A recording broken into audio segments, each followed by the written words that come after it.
So my name's John Hinton, and I'm here to talk to you about my Ensonglopedia project. This would be great if it was sort of a two-way thing. There's basically going to be 2 points during my little chat now where I am very happy to take questions. So keep them pinging all the time. And yes, it is. Yes, John, science is real. I've had already. Yes, I've had my first comment. Thank you very much. It works. The system works. Yes, science is real. Oh, yeah. And so, Ensonglopedia. Basically, the two things you're going to want to know is who on earth am I? What on earth is an Ensonglopedia? I'm going to answer those two questions first. Then I'm going to show you a little video, which will give you an idea of the sort of things I do. And then I'm going to talk about the thing that I really want to talk to you about today. So I am John. I'm a theatre maker. I'm a director, actor, and playwright. I'm also, kind of incidentally to that, a songwriter and a musician. And I'm sort of incidentally to both of those things, a bit of a science enthusiast and avid reader of popular science books. So I did my training in theatre in Paris, and when I'd finished on that, I tried for a few years to be a jobbing actor, to, you know, go to lots of auditions, do all that stuff, try to get an agent, da-da-da. It's tricky. It was suggested to me by someone rather wise that the way to really go about it is to make my own solo show. And so that is exactly what I then did. Now, my absolute hero of all time is, of course, Charles Darwin. Give me a whoop, Charles Darwin. Whoop! Yeah, thank you. And so it was quite obvious to me that my first show should be about him. Thank you, Walter Smith says, whoop. And so I made my first show. It was also coming up to a big anniversary for Darwin. 2009 was 200 years since his birth, 150 years since the publication of Origin of Species. So I had this idea in 2007, so it made sense for me to give myself the time to make that show. My first solo show is this one here. The title of it is The Origin of Species by Means of Natural Selection, or the Survival of Evolutionary Theories in the Face of Scientific and Ecclesiastical Objections, being a musical comedy about Charles Darwin, 1809 to 1882. I do like a snappy title. That show was very successful at the Edinburgh Fringe Festival, and it's since toured to about 7 countries, and it's still touring, still going. So you do something like that and people say, hey, that was great.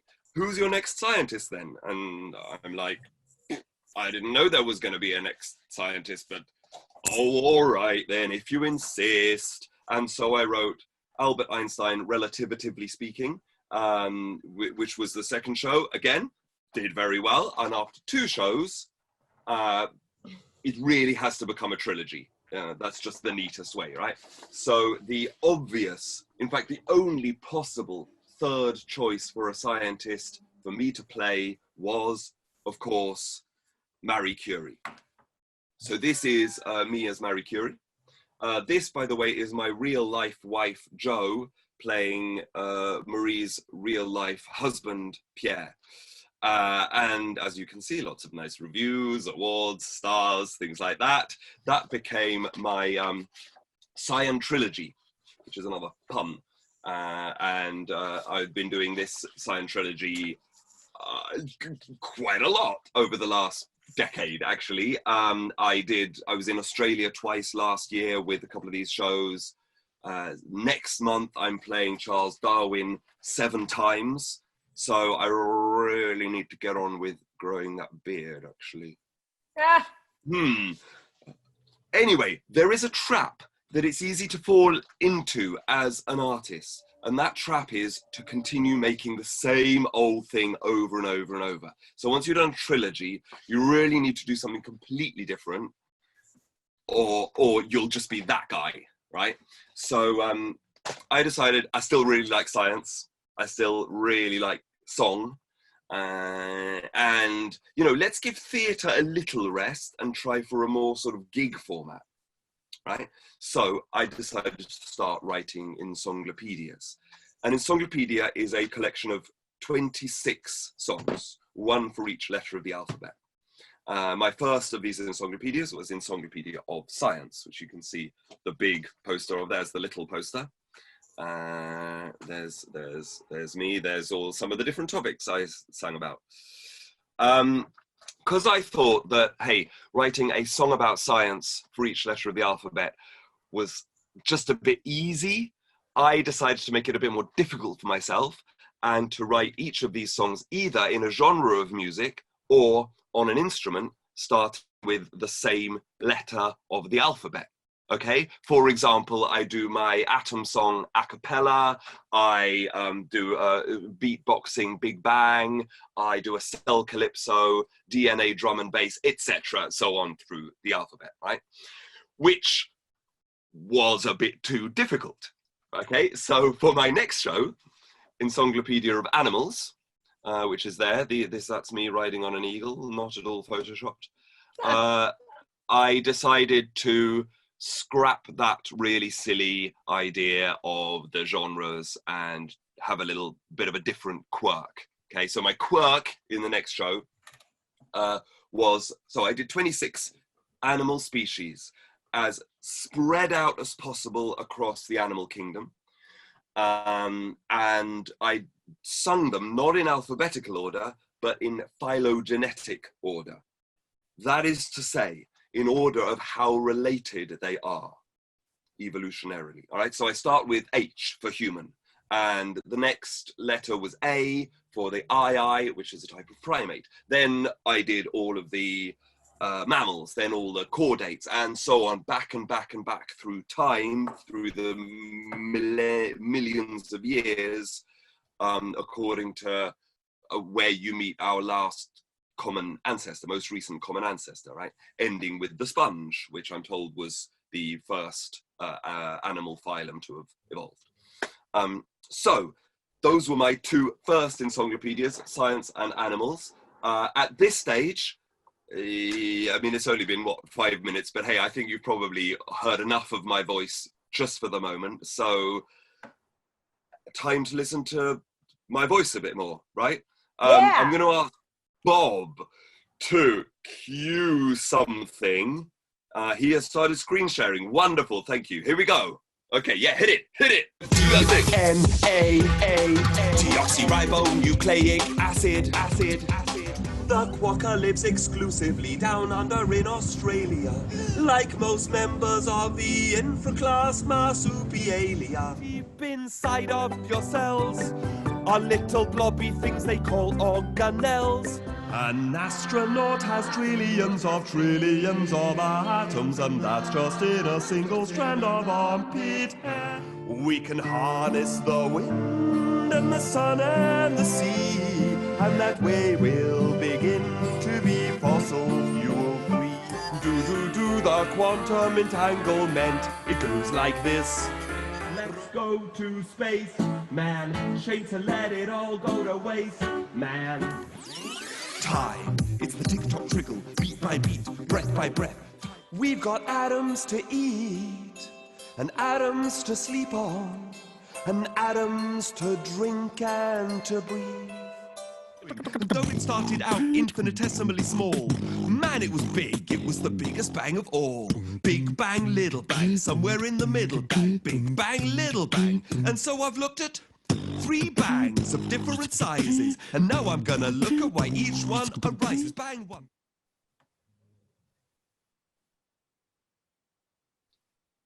Ta-da! Wow. There we go. How do you pick the letters? Like, how did you pick, like, the letter for A? Well, I thought, what begins with an A? You mean how come I chose Adams for A to do it in Songlopedia, to do it a cappella, for example? Sure. Yeah. I mean, how do you negotiate which is the best? It's a big, ugly jigsaw puzzle. Okay. That's all it is. It's just what I fancy doing on the day. Cetaceans. I've seen a question. There's someone who wants to know if C was for whales. Yes, I did a certain type of whale. I did one certain song about whales. Do I need to click a button to share my screen again, to put my video back on again? I think Bob might click it for you. Okay. We can see you. Can we? Yeah, I can see your face. Great. Well, yes, you can in the corner. Yes, good. Okay. Anyway, I see you with a big fish in the center of the screen. Anyway, maybe that's irrelevant. Shall I carry on? I was going to at this stage take any questions that have come in so far.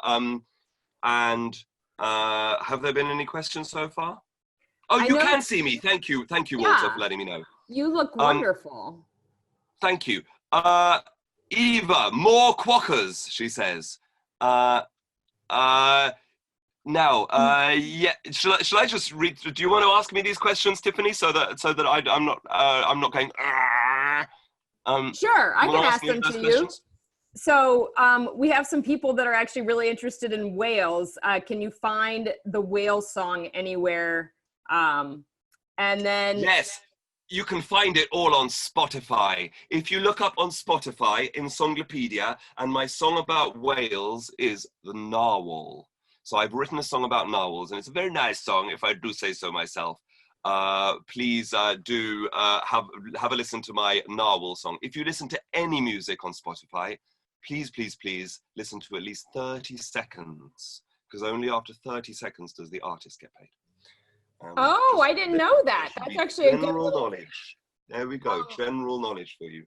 Walter wants to know if any of this is government funded. I do get Arts Council funding. Yes. So where is my Arts Council logo? There. I have to contractually put this logo on all of my posters and so on to show that it is funded by the Arts Council. Yes. So what we often do is get our major funding from the Arts Council to the tune of well, it's under £15,000 per project, and then other smaller funds. For example, most of the videos you've just seen were funded by the Science and Technology Facilities Council, and there are various others we're applying for the new project that I'm not talking about yet, because I'm about to start talking about that. Okay. Yes, so one big load of funding for the time of writing and researching and touring the plays, and then the videos are generally funded by smaller kind of outreach grants. So tell us about your next project. How do you spell that, please? There's someone who's asking, how do you spell that? Ensonglopedia. Is that the word you wanted to be able to spell?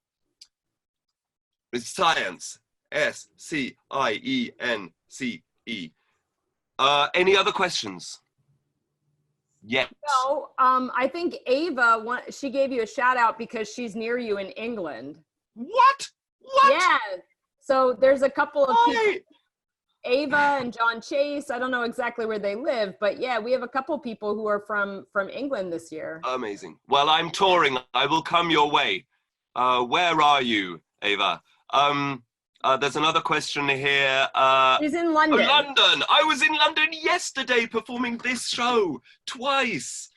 Oh, Jackson's Lane, North London. I'm there next month, the 27th of October in London, playing my Ensonglopedia of Animals.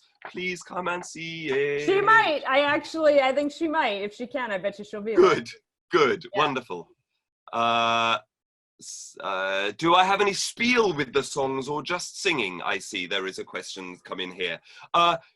Yeah, you know, I do like the sound of my own voice. I chat a bit in between. But the shows are supposed to be 1 hour long, and 26 songs within an hour means that each song has to be how long? Not very. So I don't have very long to chat between them. But yeah, you know, I do like to go on a bit. They almost invariably overrun my shows for that very reason. Do you want to quickly tell us about your next gig?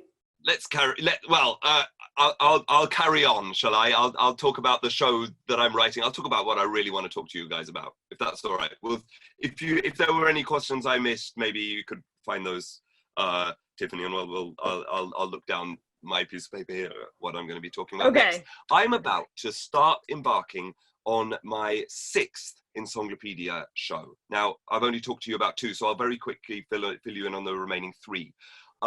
2 of them were short shows, non-alphabetic shows that I wrote for specific institutions. I wrote an Ensonglopedia of Space for the Eden Project in Cornwall, and I wrote an Ensonglopedia of Plants for Cambridge University Botanic Garden in Cambridge, UK. And so those were non-alphabetic, but I still call them encyclopedias for reasons of just wanting to get the name out there, really. This year, my most recent show is my Ensonglopedia of British History. There is me twice. And I don't know if you guys have heard, but like the UK is going through a bit of a funny time at the moment, like politically and existentially and so on. And this was my attempt to kind of look back and just ask, you know, WTF happened to get us to the point we're at the moment, right? So that was my first non-science show that I've written for the past decade, right? But now I'm back to science again. So my next show is going to be called Ensonglopedia of the Human. And this is the one where I'd really kind of like your help, okay? Right here, right now, today. Firstly, peer review. This is a moment to talk about peer review because I haven't actually mentioned it so far. As I made very clear, I hope at the start of today's little chat, I'm not a scientist at all by training. I'm just a fan of science.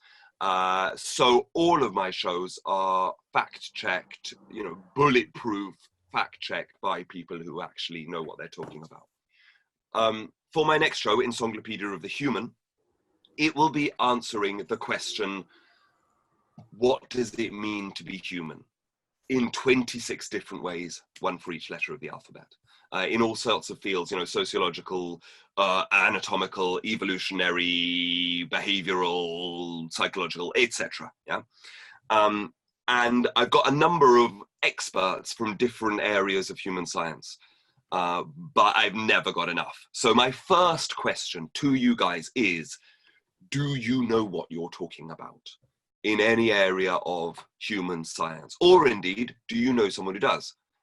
And might you or they be interested in forming part of my panel of expert advisors on my new show, Ensonglopedia of the Human? That is my first question. If you want to come my way and say, yes, I know all about fingers or whatever it is, please let me know. I need you. I'm looking for expert advisors for my new show. So we have a couple, we have to wrap it up here pretty soon, but I do know someone, I can't speak for him, but Greg Crowther, who was the former co-chair with myself, he actually teaches anatomy and physiology. I've put his email in the chat box. And in addition, we have a sociologist that's attending our conference here. So if you are that sociologist, if you would contact John or put your email in the chat, that actually might be very helpful. Good, great. I realize we're running short on time, so I'm just going to ask my 2 final questions very quickly. What would your A to Z be? I'm particularly short on these letters. What is it about the human that begins with all the letters of the alphabet, particularly these 4, please, because I am stuck for these. That's a great like way to engage your audience. Oh well, indeed, I could, but I'm kind of hoping to have written my songs before I actually do the first performance of the show, maybe. But yeah, so I'm asking you guys, give me your alphabet, and yeah, intelligence. Get in touch, please. We have the word intelligence for great. I. Intestines. Yeah, thank you. All the I's, great. The intelligence of the intestines. If you're not live on the chat now, but you want to get in touch with me, that's how. Please check out my videos on there in their entirety as well. Awesome. We also have Can I Be I? That's That was brilliant, great. Eva. This is the lady you're probably going to meet, right? How about that? She's good. Good stuff. Thank you. Professional musician and a PhD right there. I'm telling you. Biochemistry, I think. So she might be your lady. Great. I'm sorry if that's wrong, Ava. I think that's right, though. Something in biochem. And then we have inquisitive. John Hinton, she says, yes, biochemistry a decade ago. Don't let her fool you. She knows what she's talking about. Good. Y chromosome. Yeah, decent. Good. Decent. That's very good. All right. But X chromosome has got to be X. So I mean, yeah, I could do both. Anyway. Hey, John. Thank you so much. It's been a pleasure. Congratulations on your new baby. Oh, I didn't even mention that. Yes, I have a new baby. She's 1 month old 2 days ago. Thank you. Thanks very much indeed. Cheers. Yeah. Well, keep in touch, and I hope to come up with an Ensonglopedia someday of chemistry. So we'll see if that ever happens. I don't think it will, we'll elaborate on that. It'll be on the bucket list, definitely. Cool. Good. All right. Thank you so much. Thank you so much. Thank you, Bob. Bye-bye.